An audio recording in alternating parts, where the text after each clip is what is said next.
So I'll just like give a bit of introduction as per the formalities, and then we can start. So starting from welcome world. So as this is a discussion that is basically a continuation of the former talk we had with Igor, and now we have like multiple very important personalities that have joined us for a discussion. Uh, Today we will like delve into some fascinating world of AI and explore some exciting opportunities that present across industries. The other thing is, in today's episode, we'll be taking a critical perspective on the cross-industrial application opportunities of AI. So let's basically this is a recording session. So for the next time, we will be doing a live session, hopefully on the LinkedIn, maybe on other platforms too. So yeah, I will be hoping to see you guys there too. So yeah, let's dive in. Looking forward to it. You to introduce yourselves for the audience of this podcast, with of course like a touch of artificial intelligence, like how it can be and it is being used in various industries, and how can we collaborate, build industrial linkages utilizing AI for responsible benefits of everyone. So starting off from, I guess, Igor, because he has a speciality in that how the CNCs are trying to regulate AI and raise barriers so that other companies cannot join in. So Igor, please go ahead and introduce yourself, and we can move on to Electra, and then we can talk to Nimer. Thank you, Mohammed. Thank you for introducing me. In terms of my current role, I'm involved in a number of ventures. One of them is I'm a general manager of ZG Water. We're a water metering and billing company here in New Zealand, and looking to potentially expand internationally very soon. I'm also chief of growth of Blacklock IO, which is a security services company. So we're a specialist penetration testing service. And outside of that, I'm a writer. So I've been writing, working for the last number of years on a novel where AI actually takes a bit of a center stage. It's a futuristic novel that considers the impacts of artificial intelligence on the society. I guess that kind of rounds me out. I've been in the IT industry for nearly 30 years. I also have a computer science degree, so I have a reasonably good understanding of various technologies. But lately, I've taken a keen interest in the impact of technology on our society and the well-being of our society. Amazing. Thank you. I guess that's my cue. Yes, please, Electra. Yes. Well, thank you for inviting me. My name is Electra. I am the CEO and one of the co-founders of Xworks Tech. Xworks is a data integrations platform that looks to disrupt the way secondary raw commodities are traded, tracked, and then followed throughout the ecosystem so that we can really affect change with this data. And it's really important because how it used to be done is no longer possible. Especially here in Europe, we have new regulations coming in that are forcing mandatory digital tracking. So we have these restrictions coming in place, and I saw this a few years ago. I wanted to do something about it, and then right before COVID, I decided this was the right time to get involved. My background is. I started off in tech and fintech. I have a degree also in information technology. I saw the future back then, and I wanted to kind of be the bridge between information and business. But then I got involved in the waste game. I call it the waste game. There is no nicer way to say it. It is waste. It is our waste. And, people were like, oh, can't you find a better word? I'm like, no, it is what it is. You can't polish it. You can't make it something that it's not, but we have to change perspective if we're going to revolutionize the way we handle waste.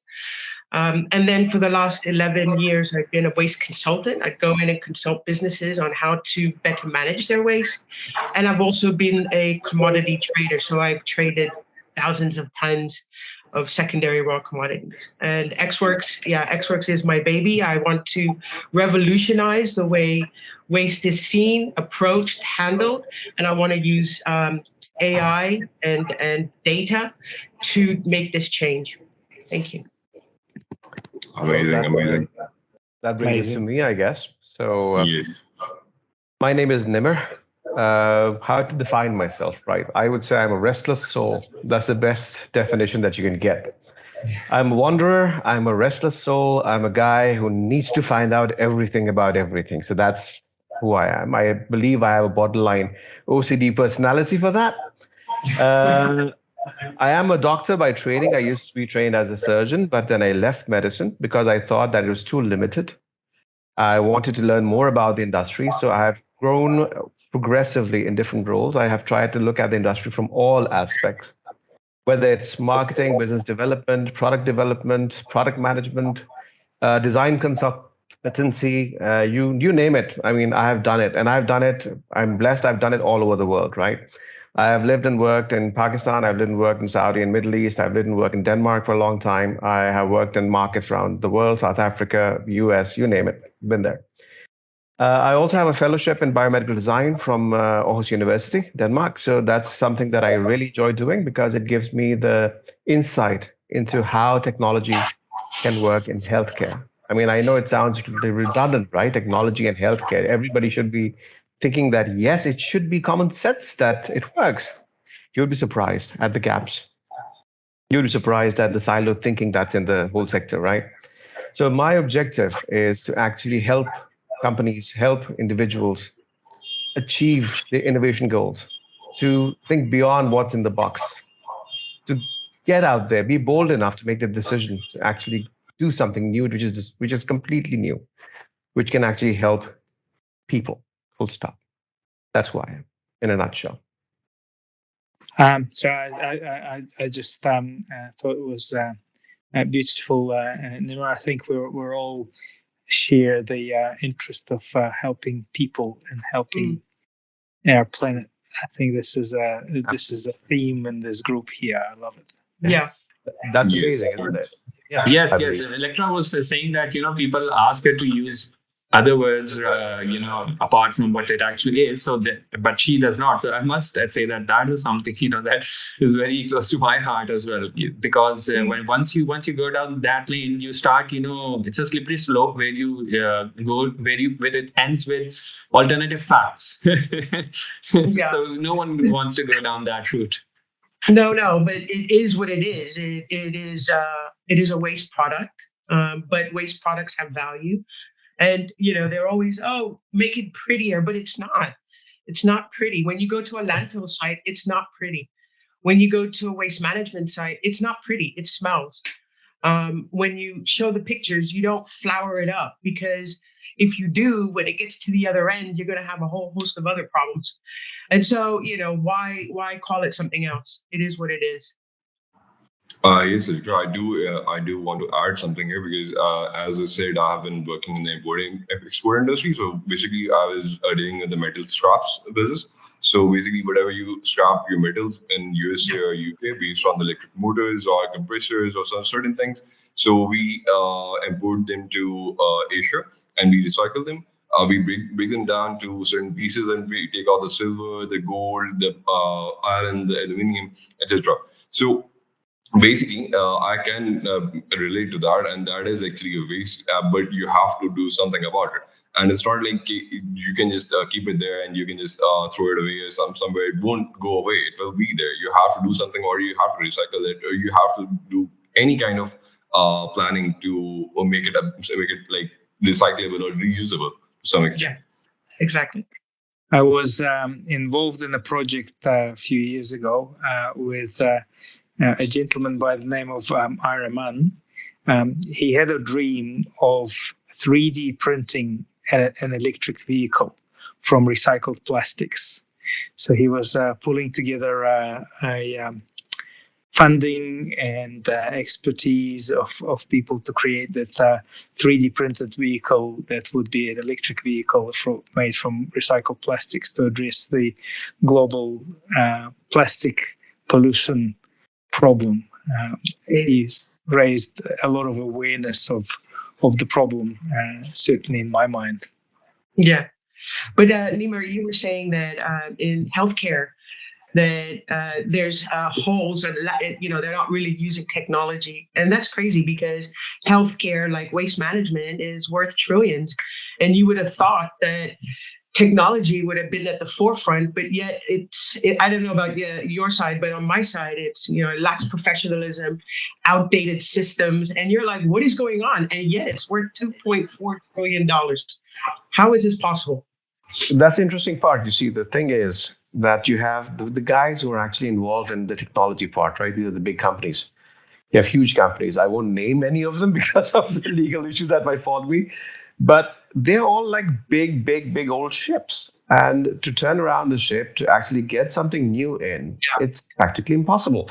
You have these guys, I mean, come on, how long have you had robotics in the manufacturing industry, right? How long has it been? It has been decades, eons, I would say. Robotics are just starting up. I mean, you have a few robots in limited surgery. There are so many areas in where you can actually simplify the whole thing, but you don't. You have a lot of places where you can actually use systems to improve how the patient journey is going on. You don't. There's a lot of resistance in the people, in the professionals using it. That's one of the problems that I see. So you have adoption issues. You have the whole thing is designed around apprenticeship. If you remember the old way of training, right? When you had a blacksmith, he had an apprentice, and the apprentice would go through the years of training before he became a blacksmith, and the cycle continued. In medicine, it's the same thing. It's an apprenticeship system. No matter how modernized you sort of think it is, it's still that archaic old system where you have these guys who have been trained through a system. They take on a couple of guys as new trainees. It's the survival of the fittest. By the time you get to the end, you're completely deluded and you're completely focused on what you need to do. Where's the innovation going to come from? Right? Innovation comes from mavericks. Innovation usually comes from guys who don't fit into the system, right? They say that, okay, fine, why should we do it this way? Why does it have to be like this? And I've been through systems in several places. Yeah. Because he has been an innovator, and the last time we discussed, we were actually discussing this that how to utilize AI. We have a historic opportunity. We personally believe that there has never been a better time to use AI on a mass level that it can benefit everyone. Like if we can share in this video, we'll share the link of the previous video where we discussed that how PNCs will use governments to raise barriers for other companies not to utilize AI in their own benefit. And of course, we know very well that what the PNCs will do with AI, they will practically monopolize on it. So I guess like to on this weekend, Igor, you saw that, and I saw your LinkedIn post as well, that the U.S. Senate and Congress is just making laws on how to regulate it. So what Dr. Nimer just said, if you could maybe elaborate on that there is an innovation utilizing technology in all these things, like in the health sector or in the waste management, which Electra is doing. I would speak to Dr. Nimer's last statement that innovation comes from mavericks. I would say innovation comes from everybody. I've seen plenty of innovation coming from people that you would least assume. I think innovation comes from anybody. Innovation often comes from lazy people. I'm lazy to do something, so I'm going to innovate and make it easier. Sometimes innovation comes from impatient people. I want to get this done now, and I don't want to wait for anyone to do it. I'll just get it done. So through that, they potentially become mavericks. I think there's innovation and entrepreneurship in each and every one of us, and I have this sort of burning belief in people. I think people are at the core. We're all innovative in our own different ways, and when we talk about artificial intelligence and some of the things that artificial intelligence enables us to do these days. And I'm seeing the potential that people with little or no education, but with this zest for innovation, the hunger for innovation of doing something, can pick up these tools and create something in the world and make a difference. And when I think about government regulation of these technologies, what comes to mind is dictating to the world and the market who and how they can use this technology. And to me, that is the fundamental killjoy of innovation. It's the fundamental kill switch. And I got to writing because I saw that coming, and I'm keen to demonstrate to the world that this is not the best way to go. Very well put. So yes, because as we are seeing, more and more people are coming out there and going to license AI. For example, I'm not sure. I'm not very well versed with technology history, but has there been any time that where there is you have to get a license to use technology? Technology is anything that improves any production function. So, of course, there have been patents in the 1990s. There have been, taxpayers' money being utilized to give the transnational corporations, okay, you will go and get this grant to develop this and that. But the reason behind that was that, what would you say, the security establishment needed some tools that they would utilize on a mass scale. But right now, what we are seeing is that everyone is developing AI, the big companies. At the same time, they're saying, okay, it is very dangerous. So when they do it, it is good for them. But when we do it, it could go out of control. So you have very, aptly put it that it is not, whatever is being done, it is not in the interest of the masses. And we need to utilize it everywhere in waste management and healthcare. Only then we can do it. So yes, go ahead, please, Dr. Nimer. I mean, I would just give an example of this, right? It's not AI related, but it's technology related. Try getting a 3D printer in Pakistan. I mean, try bringing one from abroad. You have to fill out a huge form. Why do you want to bring it? What is the capability of it? And this is going to go under one of the big ministries, as it's called, securities establishment needs to know why you want a 3D printer in. There is no room to wiggle with. Like, you can't say that you want to do it for prototyping. It's the easiest way to do a prototype, right? When I was working on my product, it was the best way to do it. You had an idea, fine, you can actually render it in a 3D model. You can see it, physically handle it, and come up with a better input, get feedback from the end user that whether this would work or not. Now, imagine the difficulty that you're actually putting the innovator in, right? You can't actually have a 3D model easily. You have to find out other alternatives. So that when you regulate something to a point, when it becomes absolutely obtuse, it becomes a big barrier.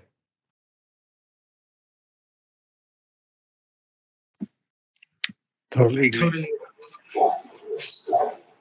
And Dr. Nimer, I would like to add also that it's not just for Pakistan actually. It's for Dubai. It's for Middle East. It's for Asia. It's like uh, excluding I think China and some other countries that are technology biased or technology advanced way too much. But other than those countries, there are like certain restrictions that we have to follow, and we have to kind of properly adhere to in order to achieve any kind of details or any kind of new technology integrated in our systems, right? Even if it's software side, even if it's like IT industry, it's not just limited to the medical side or the wasted side or only the industrial side.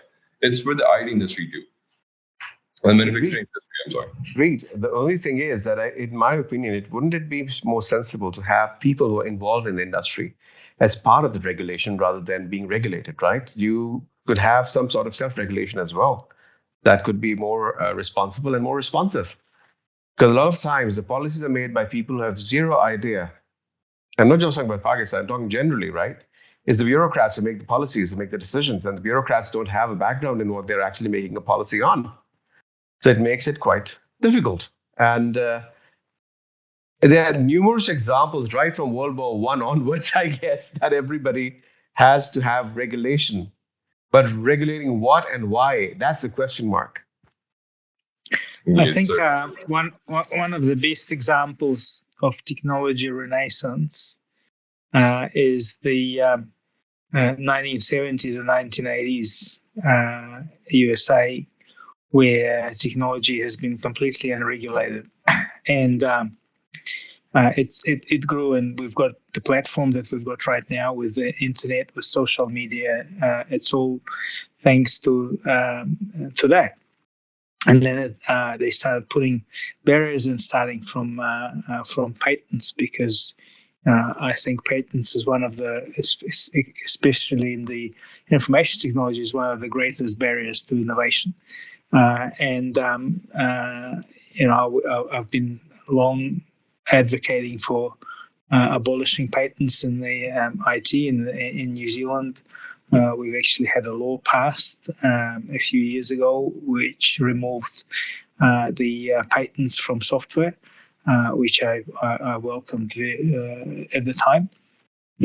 So the point I'm trying to make is that US made this huge leap in technology ahead of the world, and now they're trying to regulate it and put themselves backwards. So, who's going to be next? Who is going to allow technology to develop and get ahead? So, if US is taking a path of regulation and choosing to go backwards, whom are they going to cede their leadership to? That would be interesting. So, what I would invite governments around the world is to look at this opportunity. Who wants to be the next US, the next superpower in technology? And it's really easy to achieve. Just remove all the regulations and let the people innovate. Beautifully put, Igor. Beautifully put. Absolutely. It's like they want us to train AI, but they want to control the narrative. They're using the people as the experiment, the input, and then control the narrative. You see that in back to Nimer, the regulators. They don't know what they're doing. None of them have any idea. When you talk about waste or anything, these people are bureaucrats that sit somewhere in an office and make the decisions, and we're going to do it like this, but they have no idea what it means to be on the ground. And so maybe we need to start thinking about replacing these people, like we're replacing government officials, to people that actually have been on the ground and can understand from that perspective. And I think perspective is needed. I think the challenge with any regulation is whether you have an expert regulating or whether you have an official that is completely clueless regulating. As humans, we're wired to look at the rules and try and find ways to break them. So the more rules you put, the more wonderful ways we can find to break them. But the other thing is, the flip side of it is that those of us who are innovative enough to break the rules will find a way to break them. And that's not going to be pretty for the society, that we have to use our ingenuity and innovation to break the rules rather than to create something beautiful and magical. Whereas people who don't like breaking the rules will just be suppressed. Again, whether the rules put in place by people who know what they're doing or people who don't. I think a proper framework, a legal framework that would work is to put boundaries. And the boundaries will say, well, you shouldn't do any harm to another human being. So what does a harm to another human being look like? And who is the perpetrator?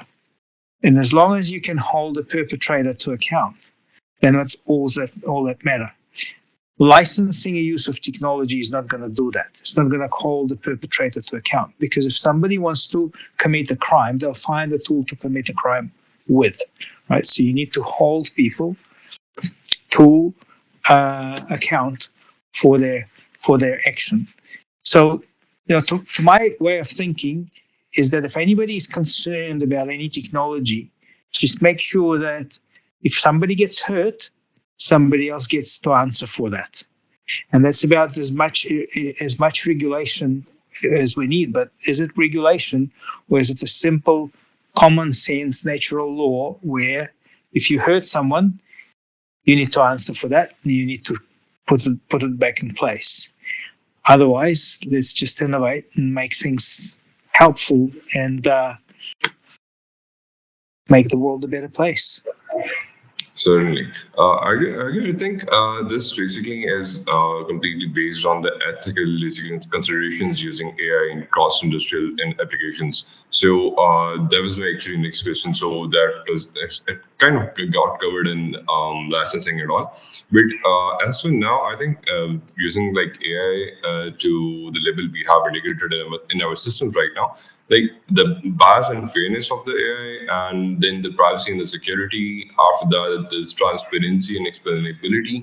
There's a human oversight and responsible deployment. Like all these things, I think these are the main factors right now that are contributing to the AI in terms of ethical considerations. So I would like Electra and Dr. Nimer to also comment on this. I also would like to ask Electra because like Edraak Systems is primarily reducing wastage in fabric quality control. Okay, so but I'm not very well versed with the waste management industry. I hope you guys can hear me clearly. Should I speak up? I think you're okay. Okay, I was basically saying that I'm not, well aware of how AI can or is being utilized in waste management industry. Jar systems reduces wastage in fabric quality control. But I need to know, like the last discussion I had with Igor, and we discussed our point that artificial intelligence automation in the industry, especially manufacturing industry, will actually increase jobs, as we see Amazon's growth, and there are reports from Deloitte as well. So I was talking to a couple of people. One was in Microsoft and another was in Amazon. Of course, they were not in the AI department. They were senior employees, but they were not directly involved with artificial intelligence. But they had a couple of points that I would like to ask Dr. Nimer and Electra. That in your industries, what do you see if AI would be replacing jobs or are they creating new ones? The reason being, those friends of mine, what they mentioned was they meant two things. Number one, they said that AI is really good for the big capitalists. Okay, if they are removing jobs, they are reducing the cost and increasing benefits. So yes, it is benefiting the people who are already well off. As for the people who lose jobs and they're supposed to scale up and get new jobs, who will train them? If they had the resources to train themselves, they would have done it already. Why were they doing the menial jobs? So one point is that, and the second point again comes back to the ethical considerations. That, for example, any technology that comes is supposed to be utilized in the good way. So, especially in health, Dr. Nimer can elaborate more on that. That there can be malpractices done, and I do not know whether they are being done or not. Utilizing AI, there are bad people out there. As Igor said, it comes down to the legal structure of it, how you actually frame the criminal justice system, that the technology should not be used in a bad way. So what do you say on that as well? Electra and Dr. Nimer, who would like to go first? Ladies first. Okay, thank you. So on our end, we have to understand what AI is being used for and how AI can be used. Currently, AI is being used to understand the quality on a conveyor belt. So it takes pictures really fast of the material, and then it tells the waste management it gives it an analysis, which is great. It doesn't reduce the jobs, it improves the operation, meaning the output that comes out of there. So in that case, it's great. But where I want to use AI is to understand patterns of trading and movement. It's not going to replace jobs because currently they're not doing it right now. What I want to do is create more opportunity. It probably won't be around the analyzing side. I want to use AI to analyze because I think AI is great for that, and machine learning as well. So that it can understand patterns of maybe conversations that two people are having to understand if is that a potential scammer, because it's through patterns that we as humans can understand if that person is being a scammer, because these people contribute to illegal practices and unfair practices and dumping, etc., and understand patterns of movement of types of quality of materials, so that we can find the gaps and create and understand where we can make improvements. So on that side, I believe that we are creating more opportunities, and we're using AI to help us understand patterns and movements, so that we can be more informed as a company, as a city, or even as a country, as a countrywide. How well are we actually doing? So from our end, I believe that we're creating more opportunities. We're not replacing people. We're just creating a new stream of jobs, I guess. Okay. So after Dr. Nimer, I will add a comment on that. All right. First of all, again, Electra, I'll build on what you've said, right? I mean, look at the industrial revolution. When that came up, everybody was, I mean, that's what made the first happen on, right? I mean, people thought that they would lose their jobs and everything will finish and everything will go away. Did it? No. You have technological revolutions coming up. What they do is they up the game, they up the ante, they make it safer for workers. They create a new qualification requirement which improves the workforce standards. And it sort of adds to the quality of life, and it sort of adds to the life expectancy of workers, and it actually creates new jobs. Whenever you have something new, you require somebody to feed it, somebody to input data, somebody to maintain it, somebody to fix it, somebody to repair it, somebody to make new versions of it. So you always have something coming up. AI, of course, it's a tool, right? I mean, look at a scalpel. In the hands of a psychopath, it's a murder tool. In the hands of a surgeon, it's like Michelangelo's brush, right? You can use it for good, you can use it for bad. So there's always potential for use on intent. If you want to use it for something bad, you can. And playing on what Igor said earlier, I would believe if you remember the Isaac Asimov's laws of robotics, something similar could be put in: harm no human, right? That's the first law that you should put in. That could be built into the whole system, that if it feels that there's going to be potential harm, there should be a stopgap arrangement that should actually check it and stop it.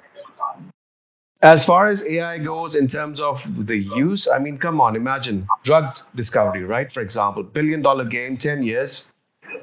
You take off months, even months off it, which is just being very conservative here, right? You do all the permutations, you do months of it, you reduce the need for human clinical trials to that level, you reduce the need for animal testing quite a bit because you're doing it in a virtual environment.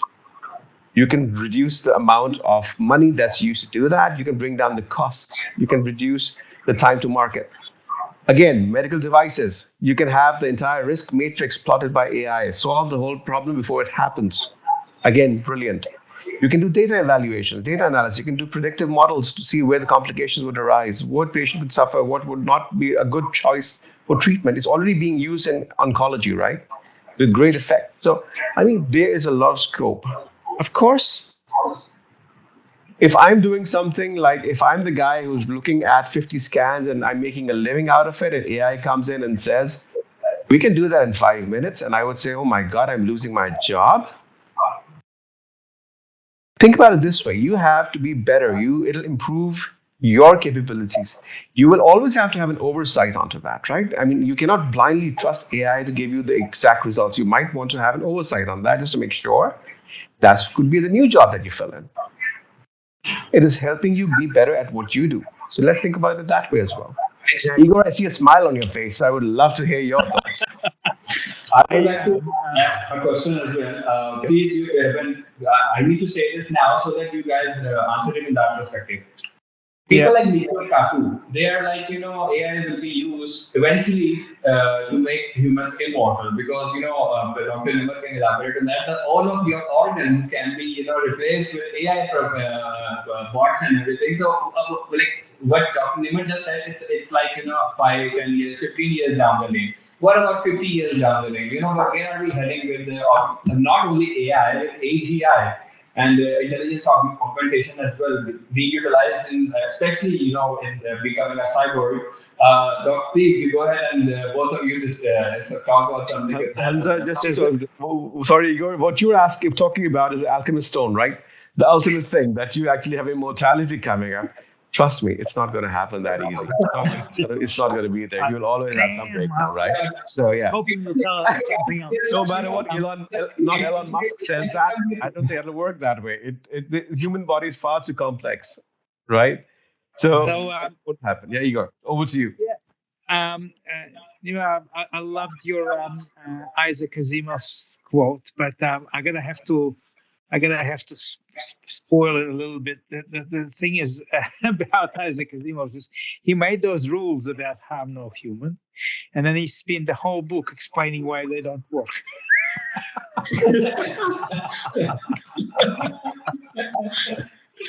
I take a very different approach to this. I don't think we need to build the harm no human into the AI because the harm no human needs to be built into humans.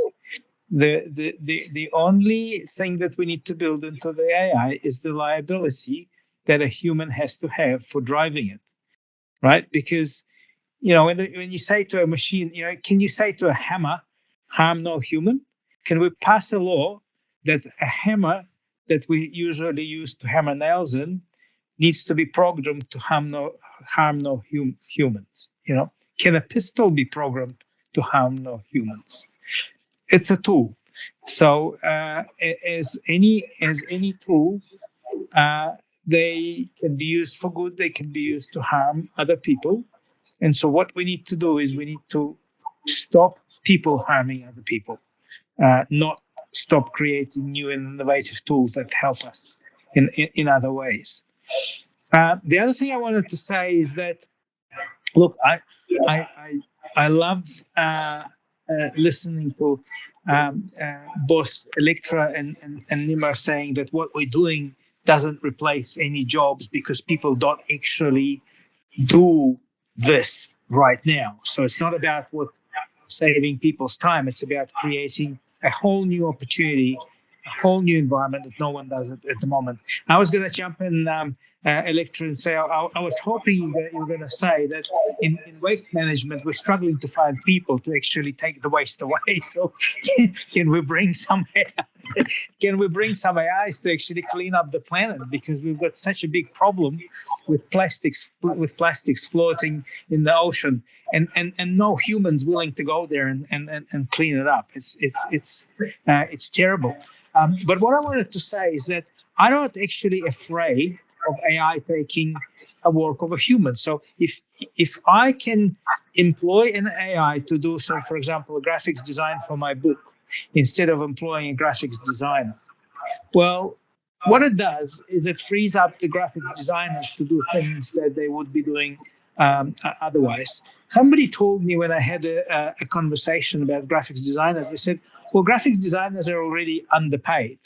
Well, the reason they're underpaid is that because industry at large that wants to employ them doesn't have the money to pay for their services, which means either they not find these lucrative enough areas where they can get paid for what they're worth, or there's just too many of them, and this is the way industry regulates having too many people in this in one area.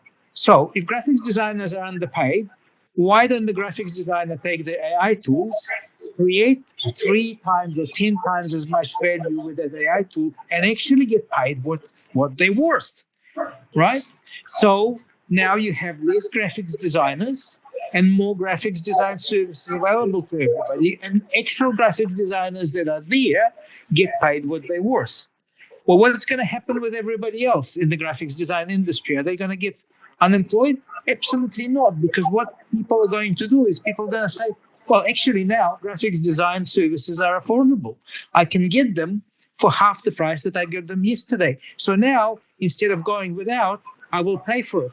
And that in turn will grow the industry. So the total size of industry will grow in relation to where it is right now, employing back all these people who would allegedly have otherwise lost their jobs.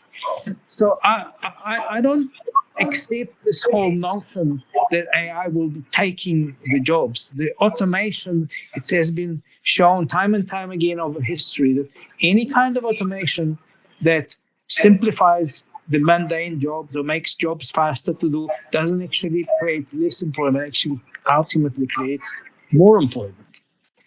You see, why I asked that, Igor, was basically we mentioned last time Deloitte and Amazon. Amazon is the poster child for automation, and its workforce has increased over the past 2 decades.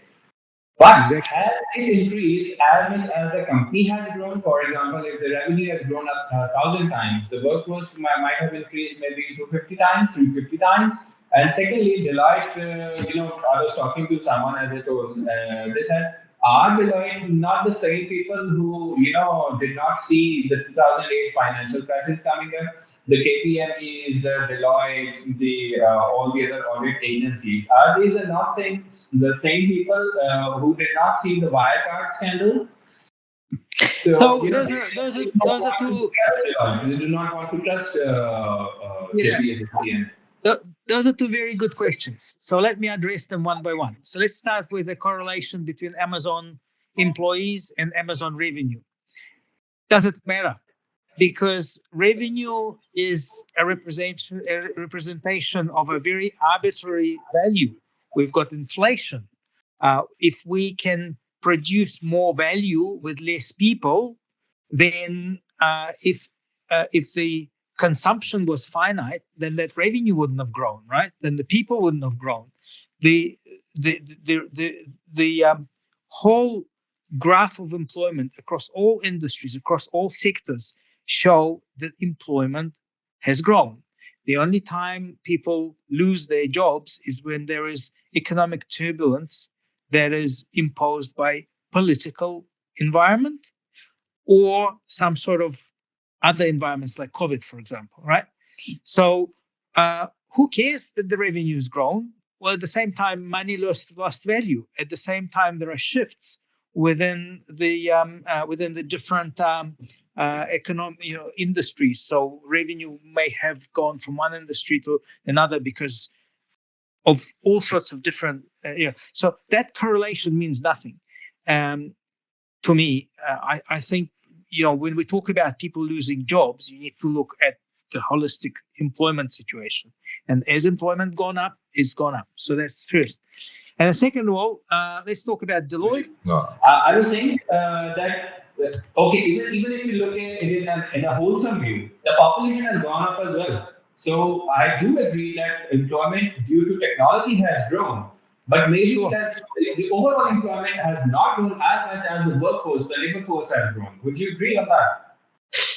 No, I wouldn't, because That I just want to discuss. if you look at the data, if you look at the unemployment statistic, the unemployment rates have gone down.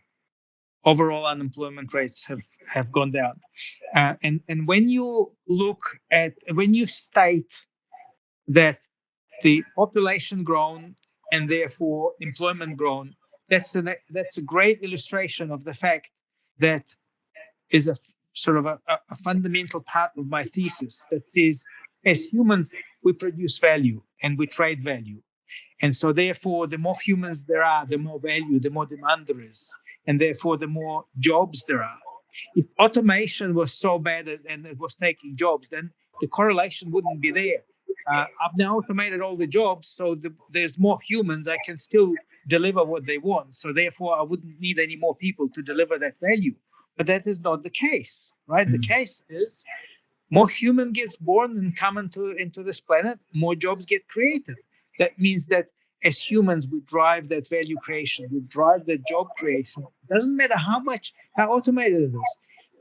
In my in my blog, I give in my thesis, I give an example of a crane lifting 2 tons of concrete on a 10th story. When that crane wasn't invented, it would have taken 40 people to do the same work in the same time. What are these 40 people doing right now with all these cranes around?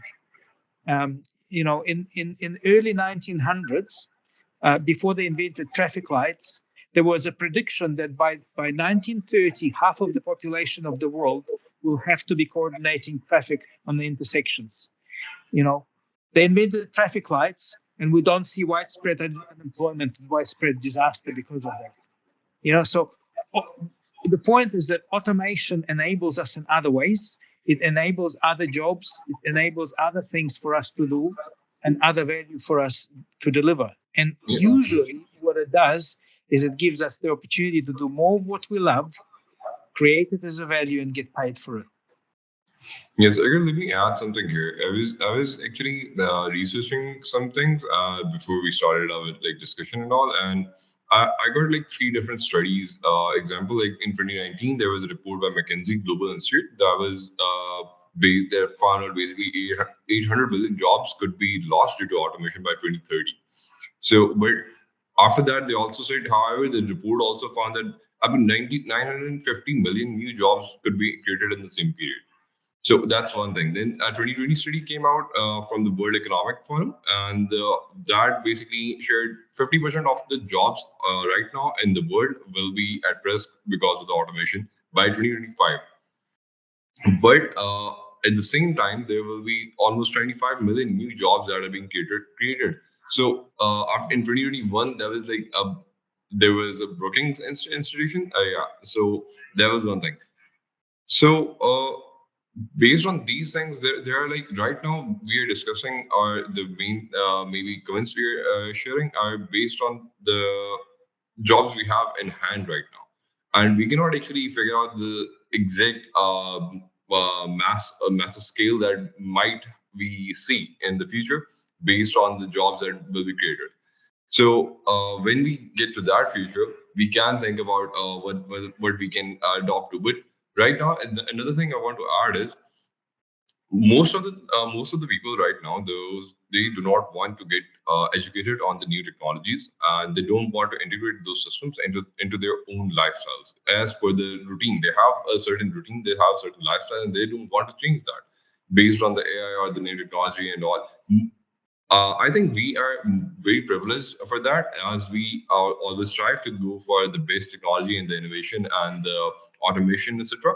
But I have seen, I have been, I'm still working with multiple people. They're still working on the older technologies and they want to stay there. Based on those people, I do feel there's the problem that basically I don't want to point fingers or just say that, but I think those people basically contribute to many things that are not actually good for the society. That's also one thing. So please, Never and Igor, you guys have your comments, please. Yeah, my comment basically was that when you talk about the word loss of jobs, right, I would say we should be recategorizing it as loss of function, because we're not talking about unemployment here. You're just saying that, okay, fine, if my job was to take this Lego brick, pick it up from this table, put it on that table, and that's a job which a robot can do, and that job is lost. Come on, man. You see, it's like clickbait. Deloitte also wants clicks on its reports, right? They want to make Yeah. money out of it. So the fear mongering of that factor that, okay, fine, jobs will be lost. No, it's just a particular function or particular step that is going to be omitted. The same person will be doing something else, which is very practical, right? Second thing, you talked about users being resistant to change. Now, the important thing is, I believe that people are afraid of their own capability of learning at times. People are scared that whether will we be able to understand. It took us a long time to get to learn Outlook, for example, right? How to send an email.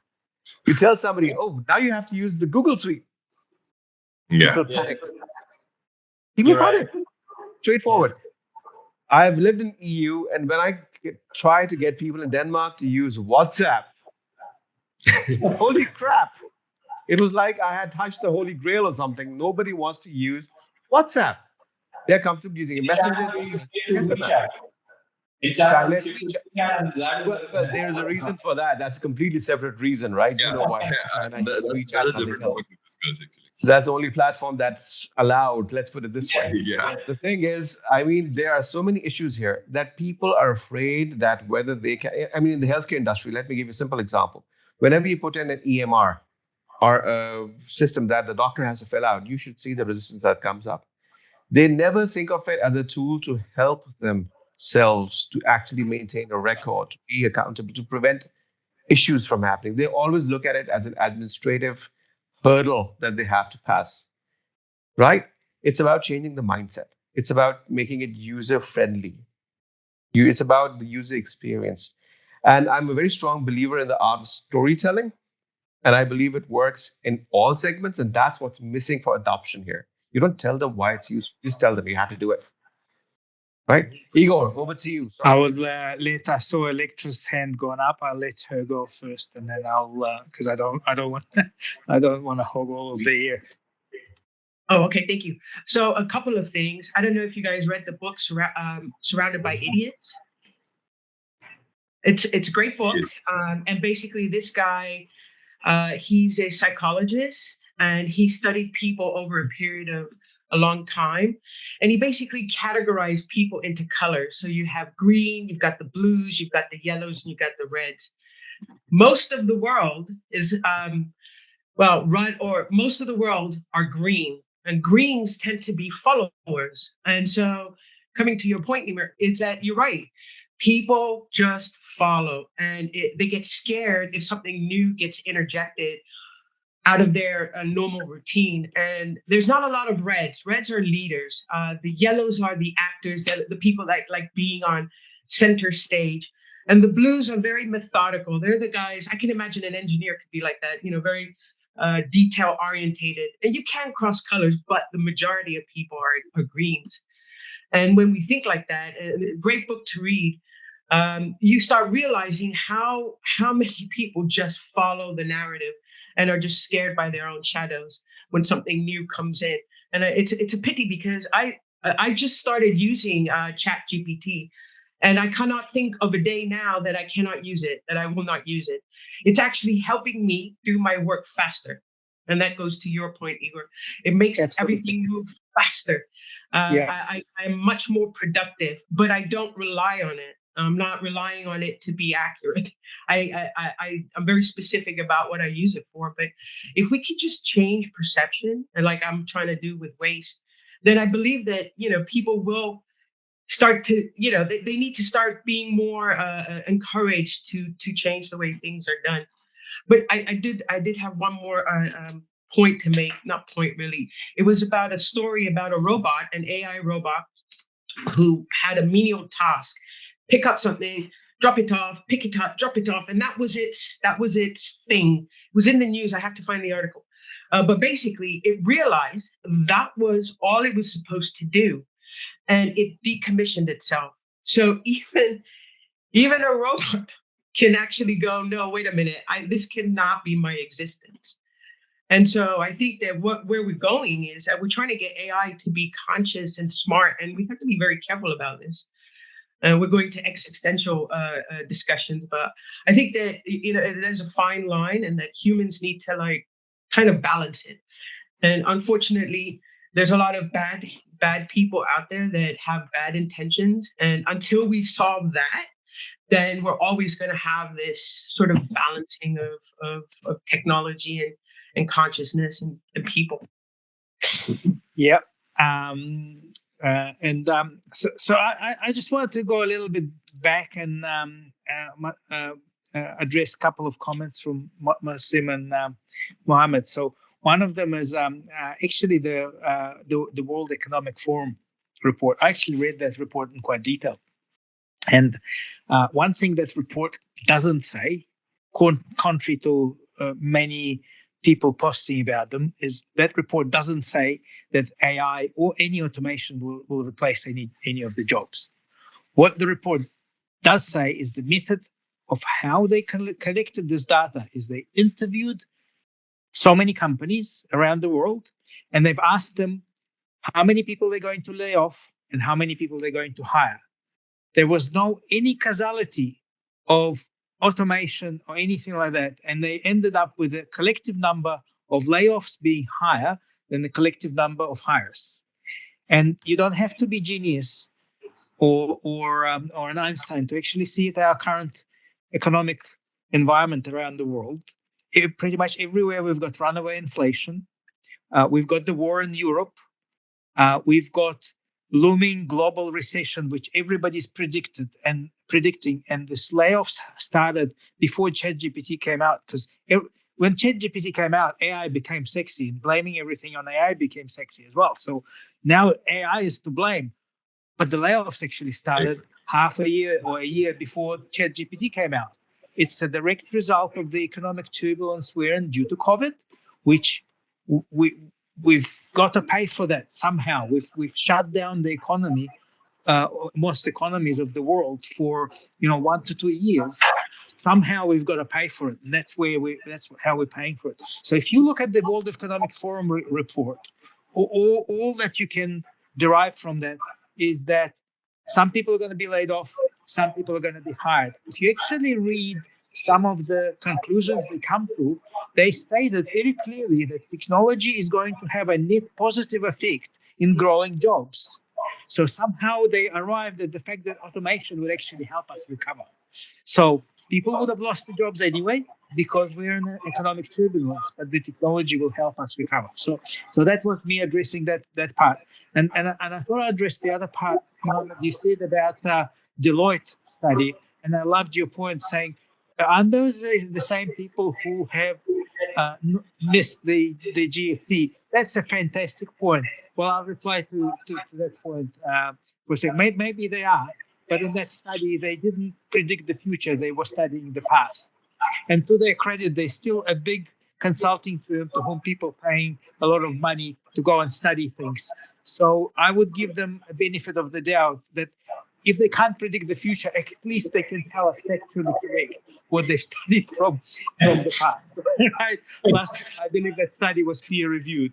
So luckily, that study is not about the future. It's not future telling, and all the future predictions are entirely our own, based on what we learn from the past.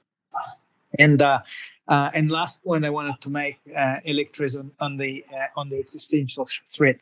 I don't believe AI or technology presents an existential threat to humans. I believe the only existential threat that we're facing are from our fellow humans. If we have two states fighting, and right now we have states fighting that are armed with nuclear weapons, they can wipe us all out. If you arm them with AI, they can wipe us all out about quicker. So rather than the world disappearing in a matter of 5 minutes, it will disappear in a matter of 5 seconds. The difference, pretty much zip. Is that a good reason to stop progress? I don't know, because one of the things that progress in information is doing is it's delivering a tool to us to actually judge and measure what are the risks, right? It gives us the ability to make better decisions, right? So would you like to live in a world which is able to be blown up to pieces without tools that gives us ability to make better decisions? Or would you like to live in a world with the tools? You would still have the danger. You will still have the threat. But do you want to be in the world with the tools that will allow us to make better decisions, or without them?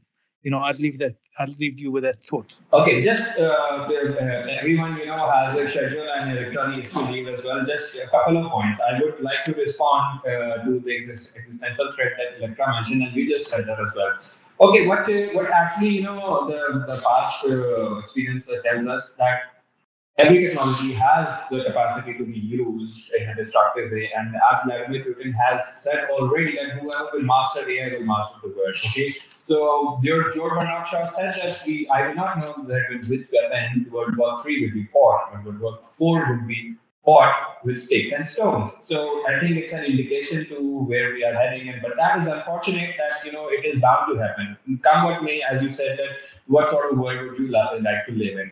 I think that part is bound to happen. Till we are alive, we would like to utilize AI in across industries to generate value for everyone and distribute it as well. As for your comment on the Ernst and Young and the KPMGs and the Deloittes, you very well replied to that comment that when they are studying the past as opposed to when they're predicting the future. These are two things. I would like to say that as you said, that people get their services. Why do they get their services? Because they're good. These companies' services are built into today's economic and financial system. You cannot circumnavigate without these companies. So that is one comment that I would like to reply. That why are they being used by the such big brands? It's not that they do good work. They're apart from Wirecard scandal, apart from 2008, apart from everything, there are multiple other scandals that they just overlook everything. And as for World Economic Forum's report, yes, I do agree that AI has the potential to increase the job. It is actually increasing. For example, as I mentioned in the previous podcast as well, Edraak Systems is utilizing artificial intelligence in fabric quality control, not only to reduce fabric and paper wastage, but at the end of the day, when production increases, when the system has been automated and it has been its accuracy has been increased, what it does is it increases the revenue of the company. And what they do, of course, they make new factories, they develop more businesses, so people eventually get more jobs at the end of the day. So I just had these two comments, and the rest is up to you. If anyone wants to add anything, because of course we have been, talking for quite a long time, and now our meeting is almost up. If anyone has any questions, comments, please. I thought Electra would like to say something before she leaves. I just wanted to add about. I didn't mean like it's a threat. I mean it's like existential questions, because you hear about Elon Musk trying to replace the consciousness and putting into machines. I don't see a future where. Oh, sorry. Immortality, the point that I was talking about, transfer your consciousness into the watch. I was referring to Igor actually, but what I'm trying to say is, like, I don't see a future where there's no technology in our lives. It's how we use it and how we respect it. But on the other hand, you hear of these Elon Musk. I'll just use that example. How do we take consciousness out of humans and put it into a machine so that we can preserve ourselves? And that's how the vision of becoming immortal. So no longer having the human body, because it is fragile at the end of the day. And how do we, extend our life? I don't know if I want to live for thousands of years, and one lifetime is a lot. but it is there. And it's up to us, the innovators, I suppose, and the thinkers, and the ones that are willing to step outside of narrative to kind of lead the way and change how people see it and use it and perceive it. That is precisely the point of today's discussion. That is a critical perspective on how to utilize it across industries so that it can generate value for everyone. Okay, I would like to ask everyone to basically give any last comments there are, so we can wrap up everything. Especially, I would like to ask Dr. Nimer that in context of Pakistan, because you are very well versed with the Pakistan industries, if we can do anything with artificial intelligence, especially in the health sector, if you would like to comment on that, it would be great. Yesterday, I think they released the AI guidelines, the national AI guidelines, and I have to go through that. It's an interestingly long document. I mean, and the reason as well, the reason I said it's interestingly lengthy is when you want to sort of cover everything and make a hodgepodge of it, you make a long document, right? Otherwise, the policy could be a single pager. That's basically it. That don't do this and do this. So I have to waddle through it. But I think there's a lot of scope for it. We are a big nation. We have a lot of people. We have a lot of problems in terms of manpower, which could be solved by AI. And I see a lot of room there.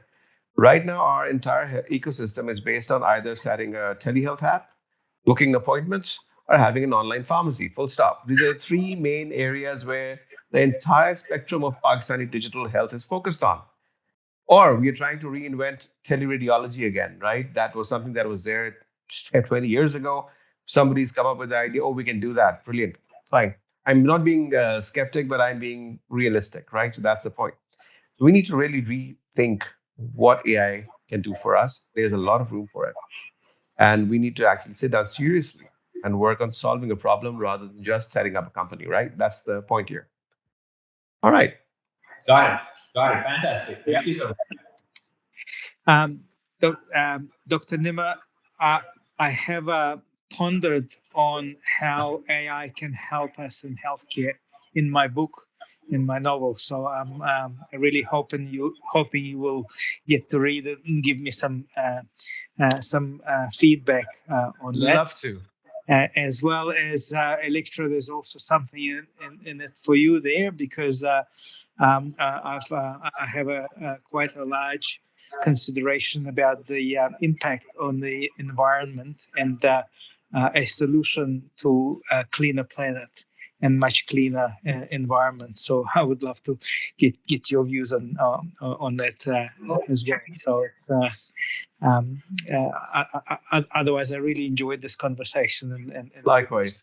Same. Likewise. My Likewise. pleasure. Thank you so much for inviting me. Absolutely. No worries. The pleasure is all ours. The pleasure is all ours.